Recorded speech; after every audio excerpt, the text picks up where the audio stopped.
ኢንካውንተር የሚለው የእንግሊዝኛ ቃል ምንድን ነው ነገሩ? ምናልባት አንዳንዶች ግርን የሚል ከሆነ ትንሽ ማብራራት ያስፈልጋል ብዬ እላለሁኝ።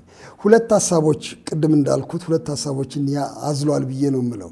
ኢንካውንተር ማድረግ መገናኘት ነው፣ በአንድ ወገን ግንኙነት ነው፣ በሌላ ወገን ደግሞ ገጠመኝም ነው። ስለምን ግንኙነቱ በስሌት የመጣ ግንኙነት ስላልሆነ ድንገት የተከሰተ ስለሆነ ገጠመኝ ነው እውነት ለመናገር። ስለዚህ ኢንካውንተር ያጋጠመን ነገር ነው። በሌላ ወገን ግን ደግሞ በኋላ የሚዘልቅ ስለሆነ ግንኙነትም ነው መጋጠምም ነው፣ ሁለቱንም ነው በሚል በአማርኛ ምን ልበለው እያልኩኝ ተቸግሬ ነበረ እና አሁንም ቢሆን ቁልጥ ያለ ቃል አላገኘሁለትም እውነት ለመናገር። በኋላ ሁለቱን አዳቅዬ ግንኙ ጥመት ለማለት ሞከርኩኝና ለራሴው አሳቀኝ መልሶ። ይሁን እንጂ እናንተ በየትኛው መንገድ አስቡት መነካት ነው ኢንካውንተር። በተለይ የመለኮት ንኪት ህይወታችን ላይ የሚያደርገው ንኪት ነው። ጌታ ሲነካን፣ መንፈሱ ሲነካን ነው ኢንካውንተር የምንለው። በጣም የዚህ ፕሮግራም አንዱ ስም ደማስቆ የሚል ነው። ደማስቆ በጣም ጥሩ ምሳሌ ስለሆነ ነው። ወደ ደማስቆ በሚያስኬደው መንገድ ላይ ሲሄድ ሐዋርያ ጳውሎስ ድንገት ከሰማይ ብርሃን መጥቶ እንደወደቀ አይነት ማለት ነው። ኢንካውንተር ነካው፣ ጌታ አናገረው፣ ህይወቱ ተለወጠ፣ ቀኝ ኋላ ዞረ ጳውሎስ። እሱን ማለት ነው ኢንካውንተር። እና እኔ ሁላችንም እንደዚህ ባለ ጎዳና የግድ ቀለማም መሆን የለበትም፣ ታሪካዊ በጣም አስገራሚ ነገር መሆን የለበትም። ግን እውነተኛ ንኪት ከእግዚአብሔር ዘንድ ያስፈልገናል፣ መነካካት ያስፈልገናል። ጥበብን በመግለጥ መንገድ ቢሆን፣ ህይወትን በመለወጥ መንገድ ቢሆን፣ በማጽናናት ረገድ ቢሆን፣ እውቀት በመክፈት መንገድ ቢሆን፣ በሆነ መንገድ እግዚአብሔር ሲነካን እንለወጣለን። ያቺ ንኪት ታስፈልጋለች። ክርስትና ውስጥ ይኸውላችሁ አንዳች የሆነ ባህል ውስጥ ዝም ብሎ የመከተት ጉዳይ አይደለም። ክርስቲያን መሆን ንኪት ነው። አምላክና ሰው የሚነካኩበት ህይወት ነው። ወደዚያ እንድንመጣ እግዚአብሔር ይፈልጋል። ይቺ ንኪት ግን የአንዲት አፍታ ብቻ አይደለችም። በህይወታችን ውስጥ በተደጋጋሚ ይሄ ኢንካውንተር ይሄ ንክኪ ያስፈልገናል ከጌታ ጋር ከመንፈስ ቅዱስ ጋር ብዬ አምናለሁ። ምክንያቱም ይሄ ዑደት ነው። እውነት ለመናገር ያው የሳይንስ ሰዎች እንደሚነግሩን መሬት በፀሐይ ዙሪያ ትዞራለች እና ዙረቷ የሚያልቀው 365 ቀን ከሩብ ያህል ከፈጀች በኋላ ነው። ቀስ ብላ ሳትሽከረከር አልቀረችም ማለት ነው እንግዲህ። እና እንዲያው በልጅነታችን ይህን ሲነግሩን እንስቅ ነበረ። አሁን እውነት እሺ ታዲያ የታለ የተሽከረከርኩት የታለ የዞርኩት እያልን፣ ግን መሬቱ ላይ እኛ አይደለም የምንሽከረከረው፣ መሬቷ ናት የምትዞረው እና አብሮ ሁሉ ነገር ይዞራል። በቃ ምንም ሌላ ነገር አለ፣ በቃ ምንም ነገር አልሆነም። ይኸው ብቻ ነው። ያቺው መሬት ያቺው ፀሐይ ይኸው ሲዞሩ ይኖራሉ። ታዲያ ምንድን ነው አዲስ? ምንም ማለት አይደለም። በዚህ አካሄድ ካየ ነው አንድ ዙረት አለቀ ብቻ ነው። ግን ህይወታችን ዙረት ሆኖ ግን እንዲቀጥል መፍቀድ የለብንም። በቃ አንዳች የተደጋገመ ዙረት ሳይሆን ቅድም ያለው አይነት ንኪት ያስፈልገዋል።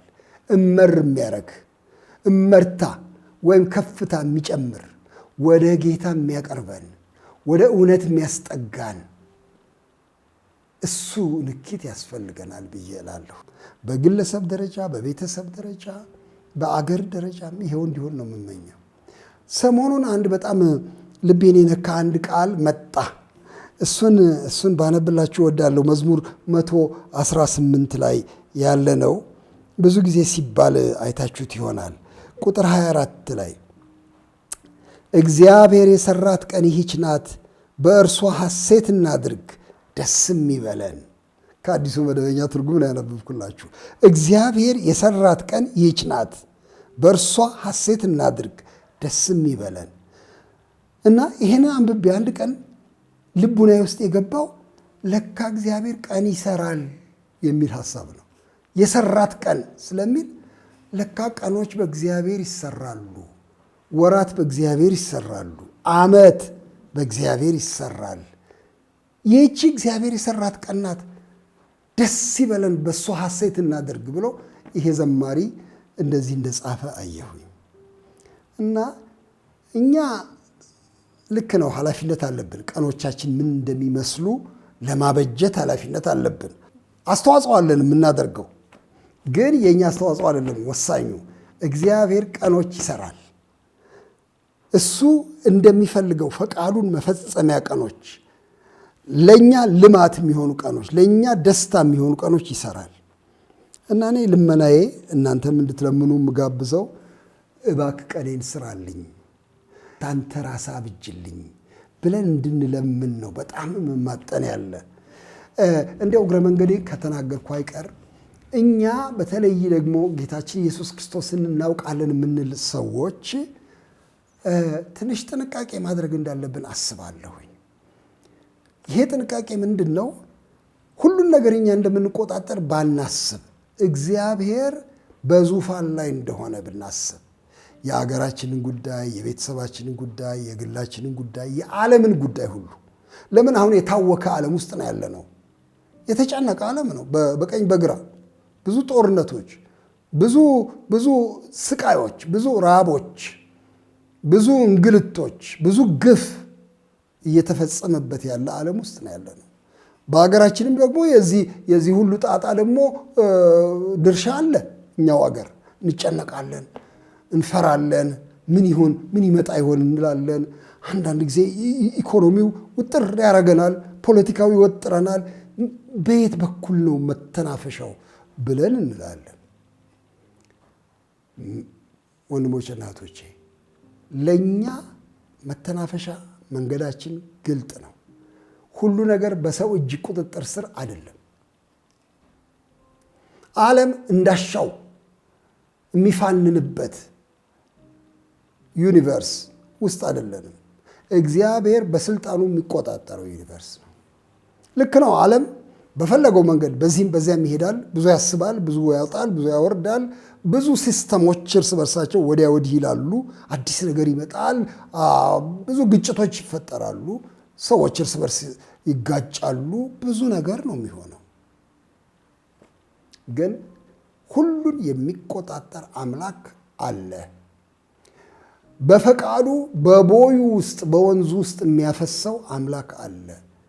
እኛ የሱ ፍጥረት ብቻ አይደለንም፣ የሱ አምላኪዎች፣ የሱ ልጆች ስለሆንን ልባችን እንዲረጋጋ ነው መክራችሁ። ጌታዊ ቀኖቹን ሰዎች ፖለቲካው እንዲያበጅልኝ አይደለም፣ ወይም ጠቢባኑ እንዲያበጁልኝ አይደለም የምፈልገው፣ ወይም እኔ የምቀምረው የምጠነስሰው የምጠምቀው አይደለም። ይሄ ቀን በአንተ ይሰራልኝ፣ አንተ ስራው ቀኑ ብለን ለእሱ እንድናስረክብ ነው አደራ የምለው። እግዚአብሔር በሰራት ቀን ደግሞ ደስ ይበለን፣ ሐሴትም እናድርግ ነው የሚለው መጽሐፉ።